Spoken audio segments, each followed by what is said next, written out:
حضرت عمر جیسا بندہ 24 لاکھ مربع میل کا حکمران اور شاہ روم کو خط لکھ کے کہتا ہے میں منت نہیں کرتا میں حکم دیتا ہوں. نہ تگڑا بندہ. جنگ قادسیہ کے لیے حضرت سعد بن ابی وقاص کو بھیجا. فتوح شام پڑھ کے دیکھیں. حضرت عمر بڑے پریشان ہیں. اتنے دن ہو گئے کوئی رپورٹ ہی نہیں آئی. اب تو موبائل ہے نا, تو ایک ایک منٹ کی رپورٹ لیں آپ, بلکہ آپ ایک منٹ کی فوٹو لیں. آپ رپورٹ تو دور رہ گئی. حضرت عمر فاروق رضی اللہ تعالیٰ عنہ بڑے پریشان ہیں کہ قادسیہ میں حضرت سعد بن ابی وقاص کے ساتھ لوگ جہاد کرنے کے رپورٹ کوئی نہیں آ رہی. اتنے پریشان تھے کہ باہر نکل کے نا اس رستے پہ بیٹھ جاتے جو رستہ قادسیہ کی طرف سے آتا تھا. جو بھی آتا جاتا پوچھتے جنگ کے کیا حالات ہیں. ادھر جب اللہ نے فتح دے دی نا تو حضرت سعد بن ابی وقاص رضی اللہ تعالیٰ عنہ نے ایک قاصد کو خط دے کے بھیجا. کہنے لگے عمر کے پاس جاؤ, انہیں اطلاع دو کہ الحمدللہ اللہ نے اسلام کو فتح عطا کر دی. یہ حضرت عمر کو جا کے دینا. وہ بڑے پریشان ہوں گے. وہ جو اس زمانے میں اس طرح ہوتا تھا کہ کئی دور دور سے صحابہ جو دوسرے شہروں کے ملکوں کے رہنے والے ہوتے تھے وہ بھی آ کے شامل ہو جاتے تھے جہاد میں. کوئی ایک دفعہ مدینے آیا, کوئی 2 دفعہ آیا, پھر اپنے اپنے علاقوں میں. بہت سارے لوگوں نے زیادہ دفعہ حضرت عمر کو دیکھا بھی نہیں تھا. وہ جو قاصد خط لے کے آیا تھا نا اس نے ایک آدھ دفعہ دیکھا تھا. حضرت عمر بوڑھے ہو گئے, وہ پہچانتا نہیں تھا. ادھر سے وہ خط لے کے آ گیا. حضرت عمر مدینے سے باہر نکل کے اس روڈ پہ بیٹھے تھے جو قادسیہ سے آتا تھا. جب اس آدمی کو آتے دیکھا تو حضرت عمر اٹھ کے کھڑے ہو گئے, فرمانے لگے قادسیہ سے آ رہے ہو؟ وہ کیا کہتا ہے؟ پھٹے پرانے کپڑے, ٹوٹے ہوئے جوتے, سر پہ پرانی پگڑی. کہنے لگے غلام مدینے کے رہنے والے ہو؟ حضرت عمر کہنے لگے ہاں مدینے کا ہوں. کہا میں قادسیہ سے آیا ہوں, الحمدللہ اللہ نے اسلام کو فتح دے دی ہے, الحمدللہ کفر کی کمر ٹوٹ گئی ہے. اس نے یہ بات کر کے تو گھوڑے کو ایڑی لگائی, گھوڑا دوڑنے لگا مدینے کے. حضرت عمر بھی ساتھ ساتھ دوڑ رہے. فرمانے لگے اچھا بتاؤ خالد بن ولید کا کیا حال ہے؟ تھوڑا آگے جا کے فرمانے لگے اسامہ بن زید کیسے؟ وہ کہتے ٹھیک ہے. پھر اس نے اور گھوڑا, عمر ساتھ ساتھ دوڑ رہے ہیں, ساتھ ساتھ. 24 لاکھ مربع میل کا حکمران, ایک جوتا پیر سے نکل گیا, عمر دوڑ رہے ہیں. آگے جا کے پوچھتے ہیں سعد بن ابی وقاص کا کیا حال ہے؟ کہ حضور وہ بھی ٹھیک ہے. کتنے لوگ میرے شہید ہو گئے مسلمانوں میں سے؟ کہنے لگا صحیح گنتی کا نہیں پتا, یہ لفظ ادا ہوتے ہوتے مدینے کی سرحد آ گئی. لوگوں نے عمر کو گھوڑے کے ساتھ دوڑتے دیکھا تو کہا امیر المومنین کیوں دوڑ رہے ہیں؟ وہ غلام چھلانگ لگا کے نیچے آیا, قدموں میں بیٹھ گیا. کہنے لگا حضور آپ نے بتایا ہی نہیں آپ امیر المومنین ہیں. آپ فرمانے لگے کیا بتاتا, میں تو اونٹ چلانے والے کا پتر ہوں, کیا بتاتا. وہ عمر ہوں جس نے اپنے گناہوں کا حساب دینا ہے. کیا بتاتا جو سعد بن ابی وقاص کو جہاد پہ بھیج کے کچھ بزدلوں کی طرح گھر میں بیٹھا ہے. کیا بتاتا. کوئی حیثیت نہیں, کوئی طور. تو نے اچھا کیا, تو تو مجاہد تھا, مجھے ساتھ ساتھ دوڑایا, تو نے اچھا کیا. جتنے لوگ تھے چیخے مار کے رونے لگے. حضرت فاروق اعظم سے کہنے لگے عمر جب تک تیرے جلوے رہیں گے اللہ کامیابیاں ہی عطا فرمائے گا, جب تک تیرا رنگ رہے گا اللہ تعالیٰ نوازتا ہی رہے گا. کچھ نہیں کبھی اپنا آپ ظاہر ہی نہیں کیا. بہت بڑے تھے, بہت بڑے تھے حضرت عمر, بڑے تھے. حضرت ابو رافع غلام تھے, قرآن پاک بڑا سونا پڑھتے تھے.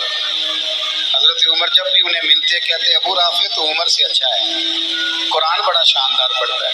تو وہ کہتے حضور اگر میں قرآن صحیح پڑھتا ہوں تو آپ کو قرآن کی تشریح زیادہ صحیح آتی ہے, آپ بھی تو مجھ سے افضل ہیں. تو آپ فرماتے نہیں پھر بھی تو مجھ سے افضل ہے. کیوں؟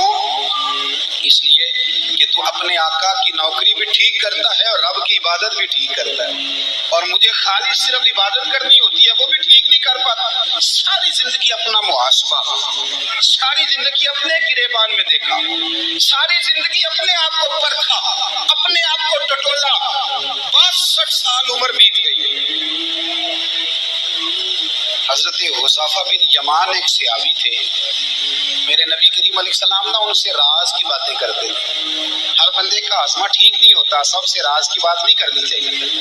حضرت حذیفہ بن یمان کہتے ہیں حضور راز کی باتیں بتاتے ہیں. مدینہ منورہ میں جو منافقین تھے ان کی لسٹ بھی نبی پاک نے حضرت حذیفہ بن یمان کو دی تھی. جب کوئی مشکوک آدمی مر جاتا نا تو صحابہ کہتے ہیں ہم دیکھتے اگر حضرت حذیفہ نے جنازہ پڑھا تو ہم بھی جنازہ پڑھ لیتے. نبی پاک نے بھی کچھ جنازے نہیں پڑھے, ترمذی میں ہے, فرمایا عثمان سے جو بغض رکھے اس کا جنازہ نہیں پڑھیں گے. حضرت حذیفہ بن یمان اگر جنازہ پڑھتے تو لوگ پڑھتے، وہ نہ پڑھتے تو لوگ جنازہ نہ پڑھتے۔ حضرت حذیفہ بن یمان کہتے ہیں جناب عمر فاروق کی خلافت کے آخری ایام تھے، کچھ دنوں کے بعد وہ شہید ہو گئے۔ فرماتے آدھی رات کا وقت تھا، میں گھر میں سویا تھا بڑا بے فکر، اچانک میرے دروازے پہ دستک ہوئی، میں گھبرا کے اٹھا، اتنی رات کو کون آیا؟ کہتے قربان جاؤں، دروازے پہ گیا تو امیر المومنین فاروق اعظم دروازے پہ۔ میں نے کہا عمر کوئی حکم تھا تو مجھے بلا لیتے۔ کہنے لگے میں نا امیر بن کے نہیں آیا، تیرا ویر بن کے آیا ہوں۔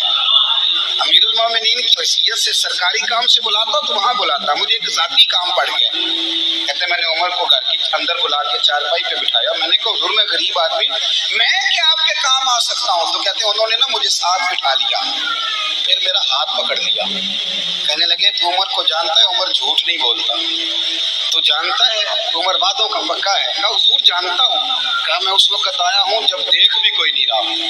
حضرت حذیفہ بن یمان کہتے ہیں پریشان ہو گیا، حضور پہلیاں نہ بجھوائیں، مہربانی کریں بتائیں کدھر آئے ہیں؟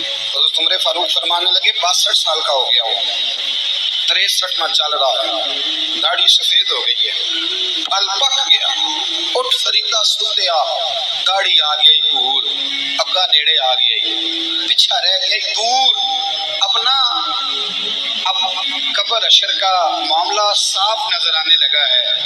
کہا حضور مجھ سے کیا چاہتے ہیں؟ حضرت عمر رو پڑے، کہنے لگے آج میں عشاء کے بعد نکلا ہوں تو نبی پاک کے صحابہ مجھے نیک کہہ رہے تھے، پھر میں نے بچوں کی ماں سے اور بچوں سے بھی پوچھا ہے، وہ بھی مجھ سے راضی ہیں، پر حذیفہ تیرے ساتھ نبی پاک راز کی باتیں کرتے تھے، سچ بتا کہیں عمر کا نام منافقوں میں شامل تو نہیں؟ سچ بتاؤ ان منافقین میں تو شامل نہیں، کہیں اوپر سے تو نہیں سارا کچھ؟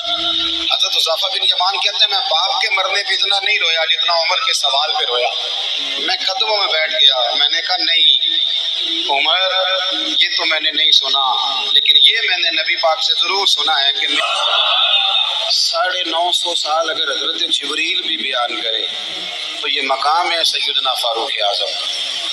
اللہ تبارک و تعالیٰ نے جس طرح سارے نبیوں میں شان حضور کو عطا فرمائی، اسی طرح تمام نبیوں کے حواریوں میں سب سے زیادہ شان حضور کے غلاموں کو عطا فرمائی۔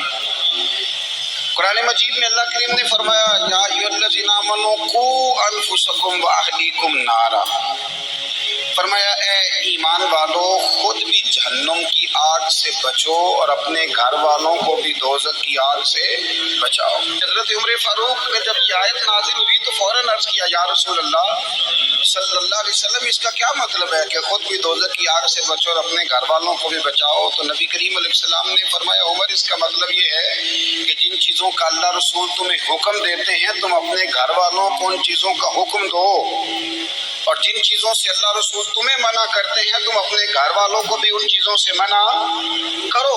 حضرت عمر فاروق کی زندگی میں جو چیز آپ کو بہت زیادہ ملے گی نا وہ یہ ہے کہ آپ نے جتنا کڑا احتساب محاسبہ باہر والوں کا کیا ہے نا اس سے زیادہ بڑھ کے اپنا اور اپنے گھر والوں کا کیا ہے۔